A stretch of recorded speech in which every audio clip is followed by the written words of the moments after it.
আমি তোর পায়ে ধরছি মা, তুই বাড়ি চল।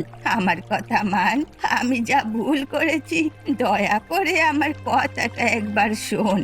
বাড়ি চল, আমাকে একটিবার সুযোগ দে। সুযোগ তোমাকে দেব?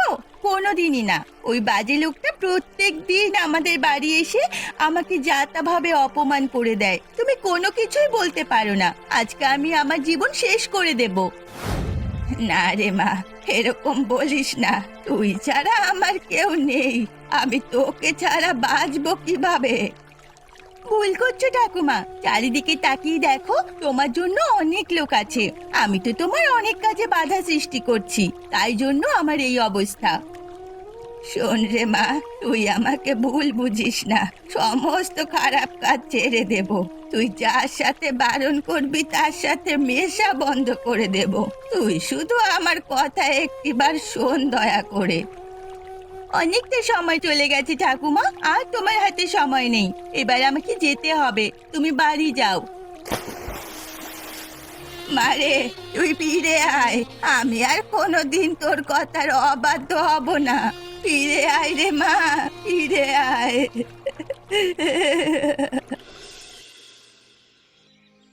তিতলি ঘরে এসে বাবুকে শুকনো কাপড়ে মুছে আগুনের পাশে বসে। ভেজা কাদা শরীরটা আগুনের পাশে শুকোতে শুকোতে একটা ছোট্ট মেয়ের চোখে দেখা দেয় বড় কিছু। তুই তো শুধু কল্পনার বন্ধু না, তুই আমার সাহস। তিতলি কাঁথার নিচে বাবুকে রেখে তার পাশে বসে আঁকছে নতুন রাজ্যের ম্যাপ। তিতলির চোখ বন্ধ। দর্শক ঢুকে যায় তিতলির কল্পনার জগতে। দেখানো হয় বিশাল চকলেট নদী, রামধনু দিয়ে তৈরি ব্রিজ, ফুলের পাহাড়। সেখানে তিতলি রাজকুমারী, বাবু তার সেনাপতি। রানী তিতলি, আজ রাজ্যে খুশির উৎসব। রাজ্যের মানুষগুলো সব পাতা, কাগজ আর পুতুলের। এখানেই ছেলেবেলার প্রতিটি মুহূর্ত লুকানো থাকে। আজকে সেই গাছের পাতা থেকেও যেন তারা কথা বলছে।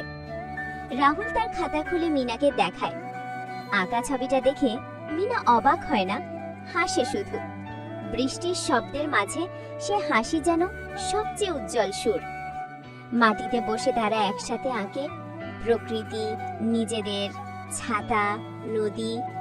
এ যেন এক নীরব খেলা, যেখানে শব্দ নেই কিন্তু অনুভব আছে। একটা হাওয়ার দোলা আসে হঠাৎ, পাতাগুলো দুলে ওঠে, দূরে বিদ্যুৎ ঝলকে ওঠে। আকাশ যেন চোখ মেলে তাকায় তাদের দিকে। তারা ভয় পায় না, কারণ এই ভয়ের মাঝেও তারা একে অপরকে ধরে রেখেছে। জীবনের প্রতিটি একাকিত্ব যে বন্ধুত্বে ধুয়ে যেতে পারে, তারা যেন বুঝতে শুরু করেছে। বৃষ্টি হলে মাছ আসে, মানুষ পায় গল্প। তখন সে কিছু বুঝতো না, আজ বুঝতে পারছে। বাবা নেই, কিন্তু বাবার কথাগুলো আছে। তার চোখে জল আসে, কিন্তু সে থামে না। জালে এবার উঠল একটা বড় রুই মাছ। আনন্দে সে চিৎকার করে ওঠে, কিন্তু চারপাশে কেউ নেই শুনবে বলে। তবুও মন বলে, বাবা শুনছে কোথাও থেকে। বৃষ্টি আসতে মাটি রাজ্যের চকলেট নদী। আজ আমি রাজকুমারী তিতলি, আর বাবু তুই আমার সেনাপতি। আচমকা আকাশ কালো, বাতাস বাড়ে, ছাতা উড়ে যায় দূরে। সব কল্পনা যেন আচমকা থেমে যায়। ঝড়ে হারিয়ে যায় পুতুল বাবু। না, বাবু কোথায়?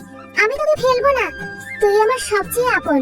তিতলি কাদার মধ্যে পুতুলটা খুঁজে পায়, কোলে তুলে নেয়। সে ভিজে গেছে। তুই তো শুধু পুতুল না, তুই আমার স্বপ্ন। হলো, এবার তো আর জমি ভিজে যাবে, সারা ধান নষ্ট হবে। নানা হেসে, ধৈর্য রাখো পুতু, সবকিছু নিজে থেকে ঠিক হয়ে যাবে না। গাছের মতো তোমাকেও শক্ত হতে হবে। রফিক চিন্তিত ভাবে সামনে এগিয়ে যায়। সে জানে তাদের দরিদ্র পরিবার বৃষ্টির কারণে কিভাবে ক্ষতির সম্মুখীন হয়। ক্যামেরা রফিকের চেহারা থেকে তার হাত পর্যন্ত ফোকাস করে। তার হাতটা ধান কাটার জন্য প্রস্তুত, কিন্তু সে জানে তার পরিবারের কি অবস্থা। ধান খেতে রফিক ও নানা ধান কাটতে মাঠে পৌঁছায়।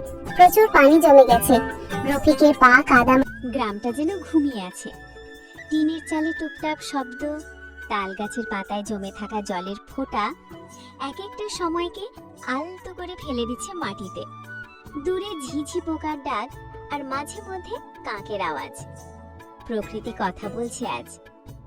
একটা ছোট্ট কুড়ে ঘরে রাহুল বসে আছে। চোখ তার জানালার ফাঁক দিয়ে বহু দূর তাকিয়ে। মেঘের নিচে বসে থাকা এই শিশুর মনে চলেছে নিঃশব্দ চিন্তার ঢেউ, যেন বৃষ্টি তাকে কিছু বলতে চাইছে। রাহুলের ছোট্ট খাতা খুলে রেখেছে সে, তাতে আঁকা নদী, গাছ, আকাশ আর একটা মুখ, যেটা খুব ধীরে ধীরে স্পষ্ট হচ্ছে। সে জানে না কেন, কিন্তু প্রতিদিনই মিনার ছবি আঁকতে ইচ্ছে করে। আজ স্কুল নেই, মা বাবা খেতে গেছে, সারা গ্রাম যেন একা হয়ে গেছে তার মতো। বাইরে শুধু জল জল আর জল। এই জলে কোনো কষ্ট নেই, আবার কোনো আশ্বাসও নেই। ঠিক তখনই দরজায় ধ্বনি, হালকা লাজুক এক টোকা। আহা, আজ তো স্কুল ছুটি পড়ে গেল, কিন্তু বাবু আমরা কি সারাদিন ঘরেই বসে থাকবো? না না, আজ একটা নতুন রাজ্য বানাবো, যেখানে শুধু তুই আমি থাকবো। হালকা ব্যাকগ্রাউন্ড মিউজিক, মিষ্টি ও কল্পনা প্রবণ সুর। কখনো কখনো বৃষ্টি শুধু জল আনে না, নিয়ে আসে এক টুকরো কল্পনাও। এই উঠানটা হবে আমার রাজপ্রাসাদ। এই আস্তে আস্তে থেমে গেছে। সূর্য ডুবে যাচ্ছে পশ্চিম আকাশে। নীরব হাতে একটি প্লাস্টিকের বালতি, তার মধ্যে নড়ে চড়ে বড় মাছগুলো। পথে ফিরে আসছে সে, কাদায় ভরা পথ, কিন্তু তার মুখে হাসি। বাঁশবাগানের ফাঁক দিয়ে বাতাস এসে মুখে লাগে। কোনো এক গাছে একটা ঝিঁঝি পোকার ডাক। সে আবার সেই তাল গাছটার নিচে দাঁড়ায়, যেখান থেকে সকালে বেরিয়েছিল। মা জানালা থেকে চেয়ে আছেন, হাসছেন দেখে। মাছ দেখে বললেন, আজ তো রান্না জমবে।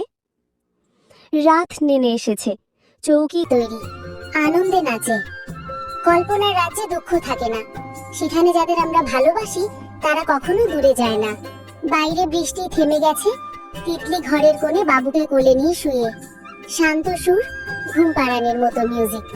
তুই থাকলে আমি একা না, তোর সাথে সব পারে আমার মন।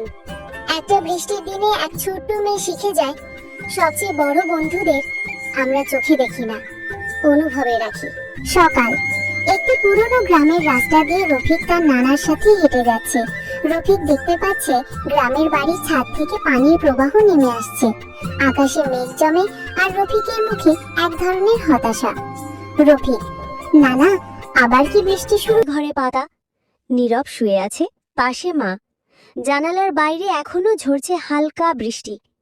ছেলেটা চোখে ঘুম, কিন্তু মনে চলছে সকাল থেকে সন্ধ্যা অবধি মাছ ধরার প্রতিটি মুহূর্ত। হয়তো সে স্বপ্নে আবার জাল ফেলবে, আবার টেনে তুলবে সেই বড় রুইটা। গল্প শেষ নয়। গ্রামের খাল, বর্ষার দিন আর একটা বালকের আনন্দ, এগুলো সব সময় থাকে। পরদিন আবার দেখা হবে, নতুন দিনের সঙ্গে, নতুন খালের ডাকে। আসবে একটা বৃষ্টি ভেজা সকাল, চারদিক ধূসর, কুয়াশায় ঢাকা উঠান। মাটির ঘরের ভেতর থেকে একজোড়া চোখ কল্পনার রাজ্য খোঁজে। তিতলি। রাহুল চমকে ওঠে। এতক্ষণ ধরে যে নীরবতা জমে উঠেছিল, এক মুহূর্তেই ভেঙে গেল। দরজার সামনে দাঁড়িয়ে মিনা, তার গায়ে একটা পুরনো ছাতা, কিন্তু তাও ভিজে গেছে। চোখে চঞ্চলতা, পায়ে কাদা। সে কিছু বলে না, শুধু হাসে। রাহুলও কিছু বলে না, শুধু পেছনে যায়, খাতাটা বন্ধ করে, এবং তারা দুজন একসাথে বেরিয়ে পড়ে, কোথাও কিচ্ছু না বলে, শুধু হাঁটা বৃষ্টির সঙ্গে সঙ্গে। পথটা কাদায় ভর্তি, পুকুরের পাশ দিয়ে হেঁটে চলেছে তারা। মাটির গন্ধ, পুকুরের ধীর ঢেউ, গাছে জমে থাকা জলের টুপটাপ শব্দ, যেন সবার মাঝেই লুকিয়ে আছে এক গোপন ভালোবাসা। বটগাছের নিচে এসে তারা থামে।